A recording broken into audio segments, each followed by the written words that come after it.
All right, Shalom Alaikum. First and foremost, I want to give all praises, honor, and glory to Yahweh, Ba'ashem Yahweh Shai, Ba'ashem Rakakudash. I'd like to give double honors to the apostles and elders of Great Millstone. Shalom to the elect, and this teacher's word in all true faith and sincerity. And yeah, today, I just want to title this lesson, Navigating Through America. Navigating Through America. And pretty much, I just want to get into how this word and will give you subtlety, to pretty much go through this place with this knowledge that we have, man. Because we got the most powerful knowledge in the universe, man. You know, it's like we got the most powerful knowledge in the world, man. And guess what? We people we pretty much are hated because of this word, man. And you know, people get offended in this word, man. Pretty much, you know. So the Lord set us up the world. We have to use subtlety, while we in the matter of fact. Let's see, while we in the world, but we're not in the world. This is Saint John 17, and I'm gonna start at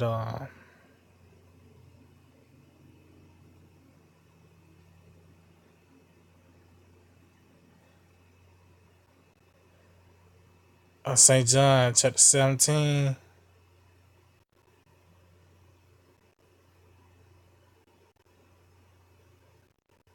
and matter of fact, I started verse 12. It said, while I was with them in the world, I kept them in thy name. Those that thou gavest me, I have kept, and none of them is lost, but the son of perdition, that the scripture might be fulfilled. And that lets you know that the Lord, he was dealing with the disciples. He said I kept them in thy name, meaning what he gave them the knowledge, man. You know, and said and lost none but the son of perdition, that scripture might be fulfilled. That's talking about Judas, man. It says, and now come I to thee and speak these things, and I speak in the world, that they might have joy fulfilled in themselves. I have given them thy word, and the world hated them, because they are not of the world, even as I am not of the world. See? Because the words of Yahweh Shema Shai goes totally against this place, man. This is the total opposite of what the Lord wants, man. That's why the scripture said that her sins have reached unto heaven. To go to the point, it says, I pray not that thou shouldest take them out of the world, but that thou shouldest keep them from the evil. See? So how are we being kept from the evil, man? Through this word, through this knowledge, man. The Lord, because we still in this place, we still in this world, we still have to go our day to day in this place, America. But guess what? We're being kept away from the evil because the Lord bestowed that knowledge upon us to preserve us from the evil, man. Let's see, this is Matthew chapter 6. And in verse 3, it says, matter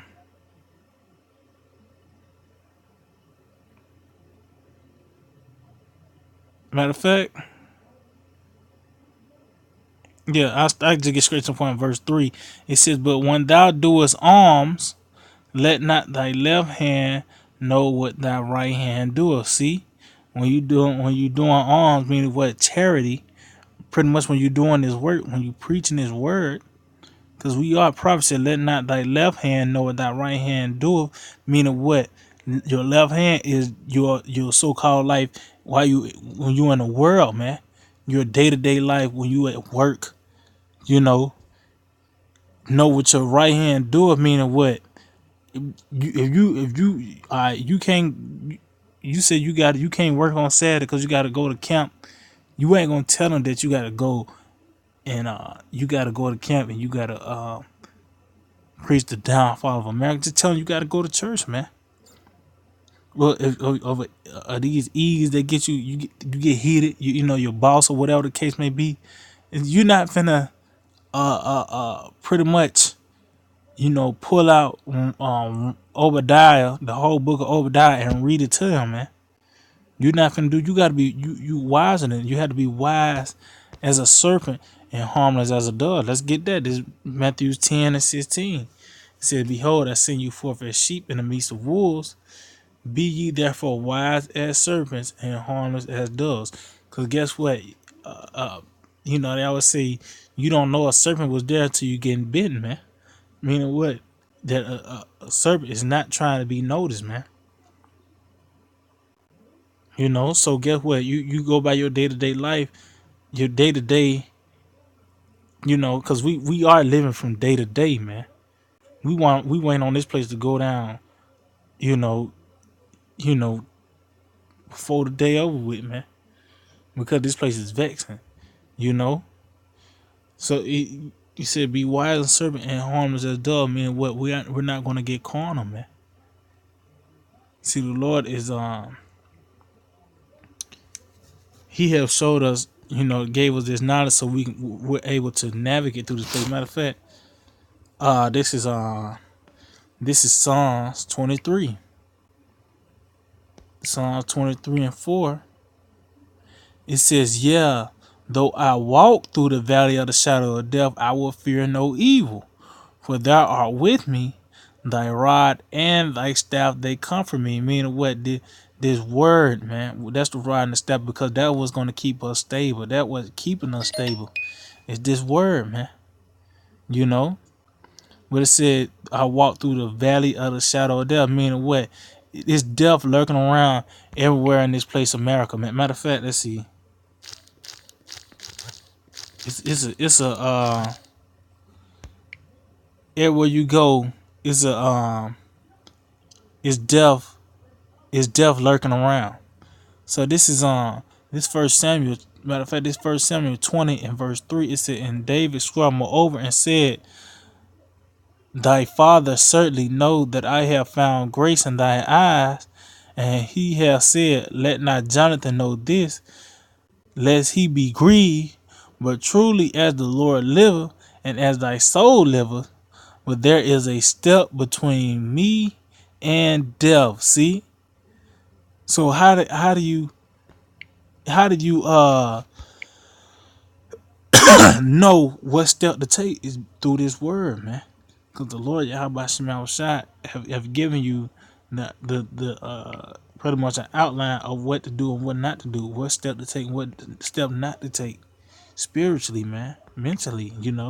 This Psalms 119:105.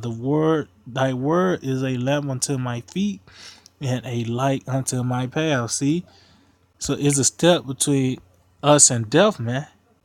Cause death is lurking around all throughout this place, America, man.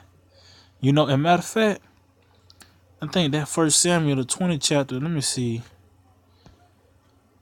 because I believe this is the same chapter where he used that wisdom. Let's see.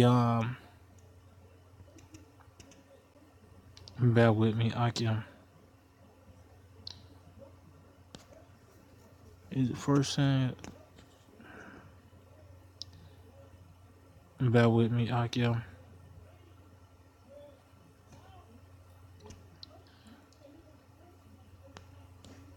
Let's see.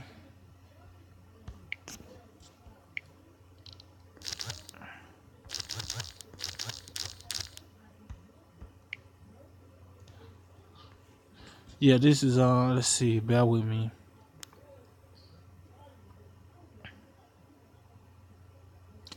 Okay, yeah, this is First Samuel chapter 21. And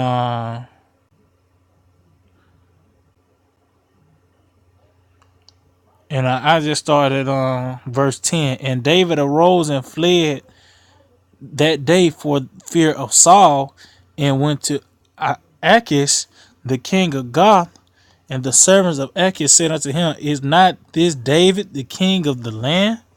And they did not sing one to another of him and dances, saying, Saul has slain his thousands and David his 10,000s. And David laid up these words in his heart and was sore afraid of Achish the king of Gath. See, so David acknowledged that, guess what? That he is liable of getting put to death because of his name, man, and what he was known for. You know, that fierce warrior. See, it was even a song. See, they sing a song one to another and dances. So it was a theme song. You know, Saul has slain his thousands and David his 10,000. Man, King David, hey man, he was getting down, man. You see these kung fu movies and all that. See, hey, King David the Mighty Man was getting down like that, man, jumping over city walls and all that, man, flat footed. You know, they were called the mighty men for a reason. You know, but the point is, it says, and David laid up these words in his heart and was so afraid of Achish the king of Gath, and he changed his behavior before them, and feigned himself mad in their hands, and scribbled on the doors of the gate, and let spittle fall down upon his beard. See, it said, then said Achish unto his servants, Lo, ye see this man is mad. Wherefore then have ye brought him to me? I have need of madmen, that ye brought this fellow to play the madman in my presence. Shall this fellow come into my house? So pretty much he perceived the King David was a madman. Why? Because he laid those things into his heart, and he pretty much played the fool, man. You know, he spit on his beard. He act like he was bugged out, man. You know, this ain't like today where it's an Instagram. Oh yeah, that's King, or Facebook. That is King David, man. You know, the only thing they can go off of what they heard, you know, in a rough, uh, uh, uh, uh, uh, image of what he would look like, man. But the thing was, King David, you know, using wisdom, I said he laid these words in his heart. Meaning, what he thought of a plan, man. You know, that's why I said he changed his behavior. And he acted like he was bugged out. He spit on his beard, and guess what? He was pretty much released because he was perceived to be somebody that was bugged out, man. You know, and that's one of the ways the Lord is going to you know use. That's how we use wisdom to preserve us, man. You know, the Lord is many different stories where the men of the Lord use wisdom to be preserved, man. You know, and in this place, America, hey, we need that wisdom because it's death everywhere. You know, so this is Wisdom of Solomon, chapter 8, and and let's see, in verse 7, he says, and if a man love righteousness, her labors are virtues, for she teacheth temperance and prudence, justice and fortitude, which are such things as men can have nothing more profitable in their life. See, temperance and prudence, man. You know, and that's talking about wisdom. To be prudent in this walk, you know, it said you can't have nothing more profitable in their life. Why? Because this is what leads you to life is having wisdom, man. You know, matter of fact, Genesis chapter 20, and I started at the top. It said, and Abraham journeyed from thence towards the south country and dwelled between Kadesh, Shur, and sojourned in Gerar. Abraham said of Sarah his wife, she is my sister. And Abimelech, king of Ger, sent and took Sarah. See, and why? And what's the reason why Abraham just said that she is my sister? Because he was going to get put to death, pretty much. Because Sarah, hey man, she was bad, man. Sarah was bad, man. You know, It says, but the Most High came to Abimelech in a dream by night and said to him, Behold, thou art but a dead man, for the woman which thou hast taken, she is a man's wife. See? But Abimelech had not come near her, and he said, Lord, wilt thou slay also a righteous nation? Said he not unto me, she is my sister, and she even herself said, he is my brother. In the integrity of my heart and in the innocence of my hands have I done this. See, but hey, the thing is, they was like that, but hey, he was also, that was his wife, man.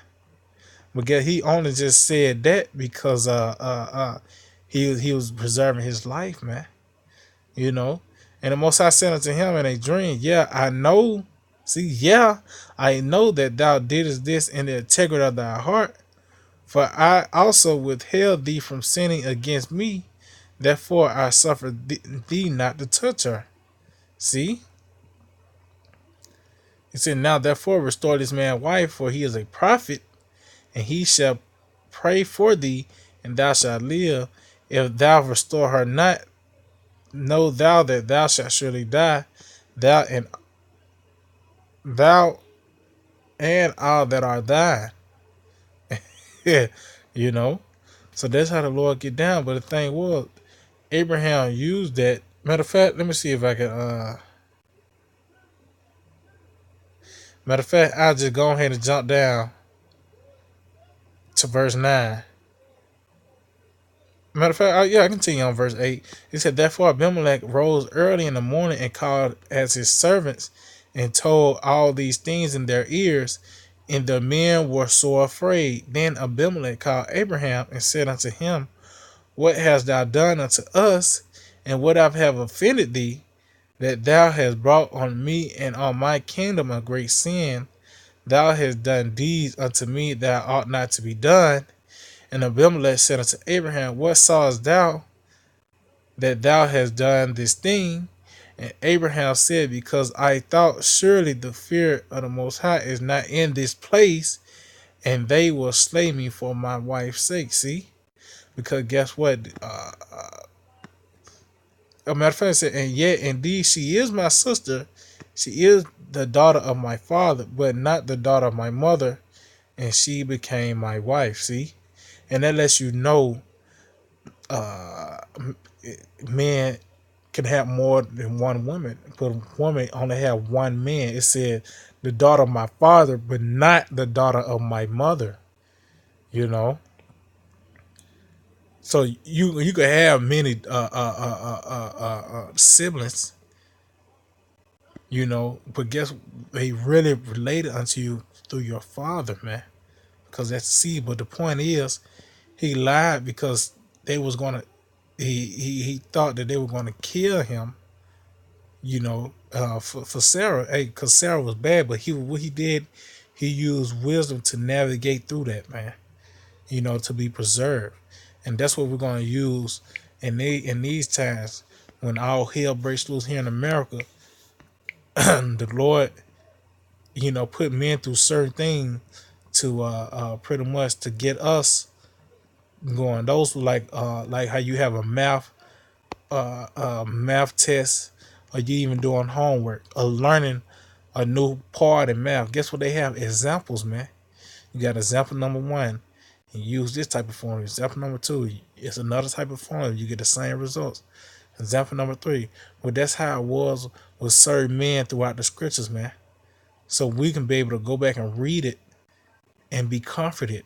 You know, matter of fact, let's get that. Romans. This is the book of Romans, chapter 15. In verse 4, it said, for whatsoever things were written aforetime were written for our learning, that we through patience and comfort of the scriptures might have hope. See?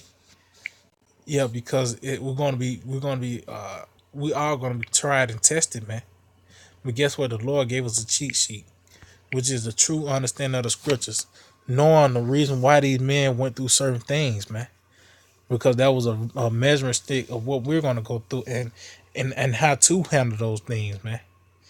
You know, it says, this is Isaiah 33:6, and wisdom and knowledge shall be the stability of thy times, and strength of salvation.